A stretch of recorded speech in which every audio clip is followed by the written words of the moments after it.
Welcome to Rudra cooking. இன்றைக்கி நம்ம ருத்ரா குக்கிங்கில் பொடி இட்லி, அருமையான பொடி இட்லி எப்படி செய்யறதுன்னு நம்ம பார்க்க போகிறோம். தெரியாதவங்க பார்த்து தெரிஞ்சுக்கோங்க, தெரிஞ்சவங்க உங்களுக்கு வேறு மாதிரி தெரிஞ்சால் அது கமெண்ட்டில் சொல்லுங்கள். இப்போ ஒரு பிளேட்டில் நான் எண்ணெய் அப்ளை பண்ணி அதில் ஒரு 6-7 கரண்டி மாவை ஊற்றி நம்ம குக்கரில் வச்சு வேக வச்சிடலாம். உங்கள்கிட்ட பழைய இட்லி இருந்தால் கூட அதை கூட கட் பண்ணி பொடி இட்லியாக நம்ம செஞ்சுக்கலாம். இப்போ ஃப்ரெஷ்ஷான இட்லியை நம்ம வச்சு செஞ்சுக்கலாம். ரெண்டுமே ஆப்ஷன் இருக்குது. இப்போ இட்லி வேக வச்சாச்சு. இப்போ திறந்து பார்த்தோம்னா இட்லி சூப்பராக வெந்திருக்கு. இதை நம்ம ஒரு 10 நிமிஷமாவது நல்லா ஆற வைக்கணும். ஆற வச்சாதான் கட் பண்ணி எடுக்கும்போது தட்டில் ஒட்டாமல் வரும்.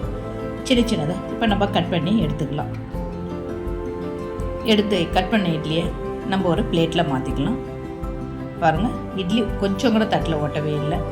ஏன்னா நம்ம நல்லா ஆற வச்சிட்டோம். இப்போ ஒரு கடாய் எடுத்துக்கிட்டு அதில் ஒரு 4-5 டீஸ்பூன் எண்ணெய் சேர்த்துக்கிட்டு கடுகு உளுத்தம்பருப்பு போட்டு கொஞ்சம் படபடன்னு பொரிஞ்ச உடனே கட் பண்ண இட்லி அதில் சேர்த்துக்கிட்டு அதை கொஞ்சம் இப்படி அப்படின்னு நல்லா கலந்து எடுத்துக்கலாம். கலந்து விட்டுட்டு பொடியிலும் உப்பு இருக்குது, இட்லியிலும் உப்பு இருக்குது. இருந்தாலும் நம்ம டேஸ்ட்டுக்கு கொஞ்சம் லைட்டாக உப்பையும் சேர்த்துக்கிட்டு இப்போ இட்லி பொடி, வறுகடலை பொடி எது இருந்தாலும் சேர்த்துக்கலாம். நம்ம வறுகடலை பொடி தான் நான் போட்டிருக்கேன். இதை போட்டு நல்லா கலந்து எடுத்துக்கலாம். நீங்கள் கொஞ்சம் மொறுமொறுன்னு வேணுன்னா கொஞ்சம் சிம்மில் வச்சுக்கிட்டு இன்னும் கொஞ்சம் எண்ணெய் சேர்த்து நல்லா மொறுமொறுன்னு செஞ்சு எடுத்துக்கலாம்.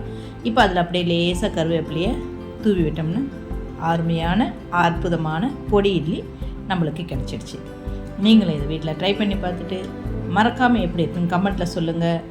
நம்ம சேனலை மறக்காமல் சப்ஸ்கிரைப் பண்ணிக்கோங்க. சமையல் பண்ணுங்கள். ரொம்ப ரொம்ப சந்தோஷமாக இருங்க. வாழ்க வளமுடன்.